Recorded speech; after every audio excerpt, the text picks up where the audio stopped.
The Golden Bird by the Brothers Grimm, from the Brothers Grimm Book of Fairy Tales. The Golden Bird. A certain king had a beautiful garden, and in the garden stood a tree which bore golden apples. These apples were always counted, and about the time when they began to grow ripe, it was found that every night one of them was gone. The king became very angry at this, and ordered the gardener to keep watch all night under the tree. The gardener set his eldest son to watch, but about 12 o'clock he fell asleep, and in the morning another of the apples was missing. Then the second son was ordered to watch, and at midnight he too fell asleep, and in the morning another apple was gone. Then the third son offered to keep watch, but the gardener at first would not let him, for fear some harm should come to him. However, at last he consented, and the young man laid himself under the tree to watch. As the clock struck 12, he heard a rustling noise in the air, and a bird came flying that was of pure gold. And as it was snapping at one of the apples with its beak, the gardener's son jumped up and shot an arrow at it, but the arrow did the bird no harm, only it dropped a golden feather from its tail and then flew away. The golden feather was brought to the king in the morning, and all the council was called together. Everyone agreed that it was worth more than all the wealth of the kingdom, but the king said, "One feather is of no use to me. I must have the whole bird."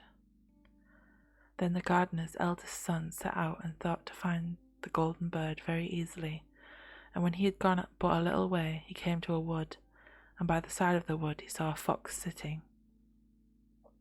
So he took his bow and made ready to shoot at it. Then the fox said, "Do not shoot me, for I will give you good counsel.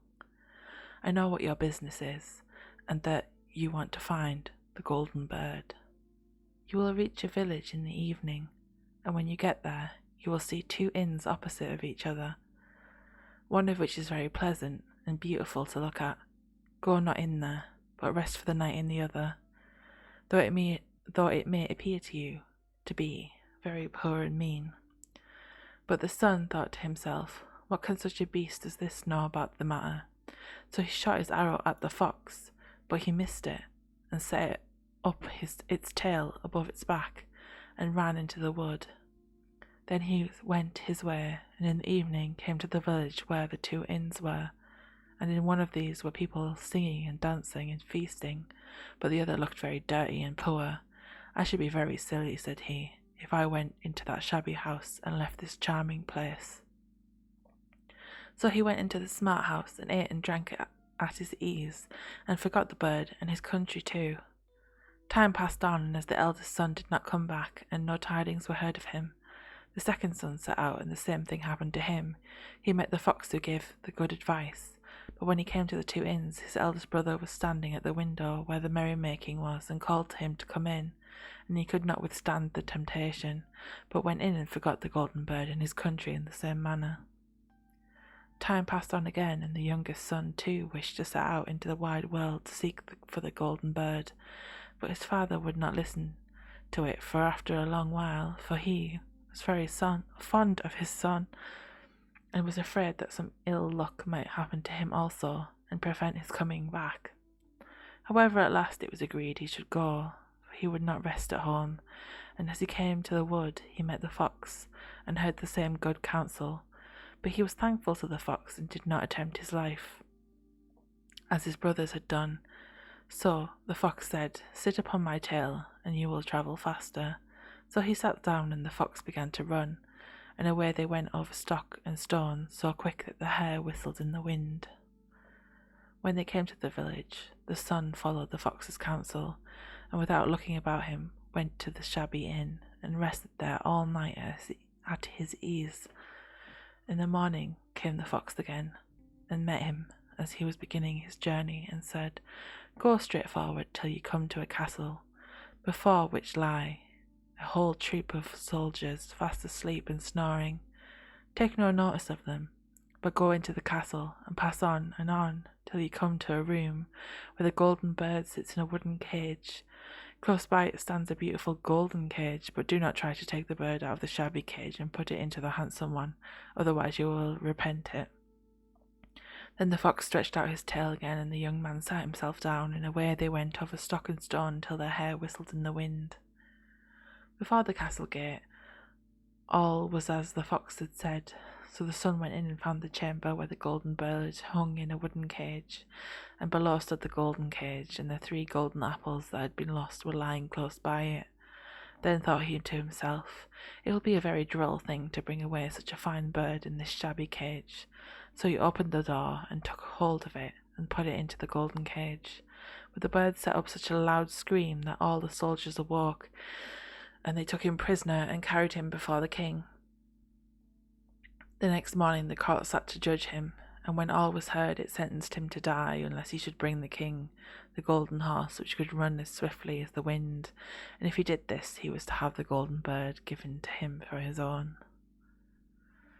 So he set out once more on his journey, sighing and in great despair, when on a sudden his friend the fox met him and said, "You see now what has happened on account of your not listening to my counsel. I will still, however, tell you how to find the golden horse. If you will do as I bid you, you must go straight on till you come to the castle where the horse stands in his stall." I would have to be a bird in a shabby cage. At least get me a nice cage, for Pete's sake. Also, who is Pete and why does it matter to him if the bird has a nice cage? Also, everyone congratulate Brooke on passing her exam and now being qualified for a thing that my brain will not remember, but has to do with medicine and helping people. Give me a minute to open Discord so I can refresh my brain and remember what the thing is, even though she's told me several times what it is. Brooke is now a nationally certified emergency medical technician. Round of applause. Round of applause. I don't know if you can hear me clapping my hands, but I am clapping my hands.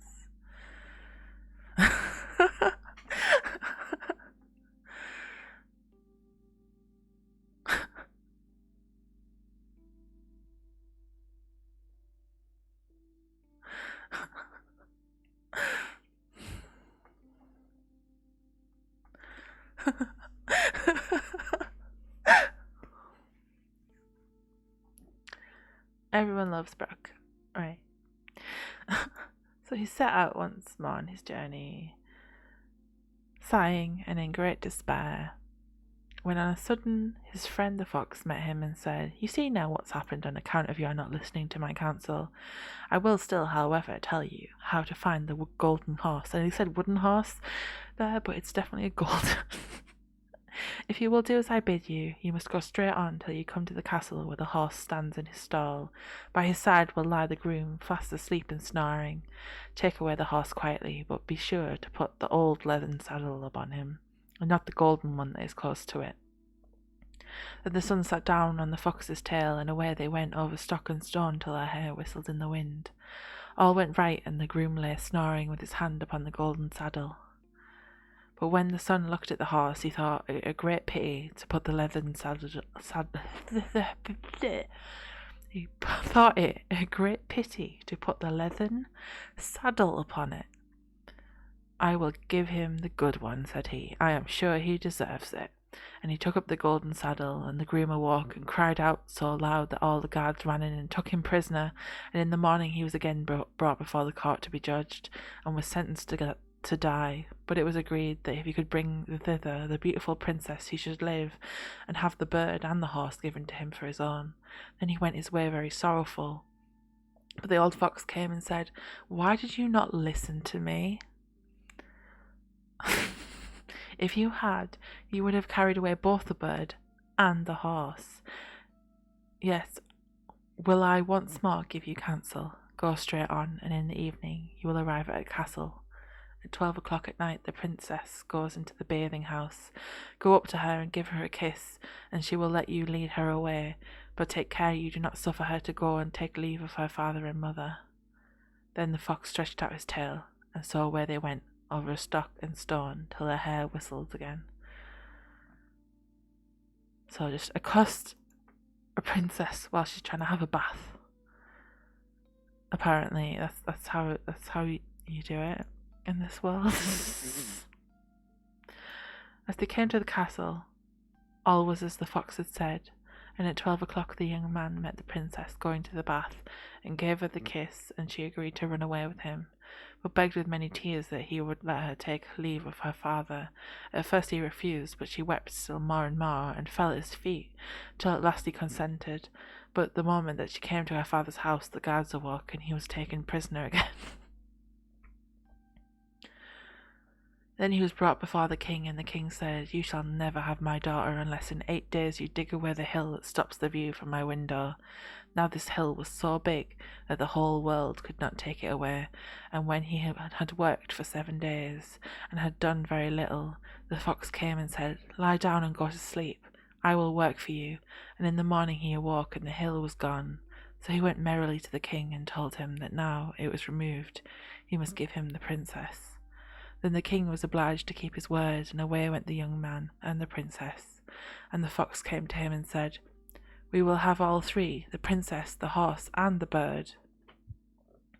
"Ah," said the young man, "that would be a great thing, but how can you contrive it?" "If you will only listen," said the fox, "it can be done.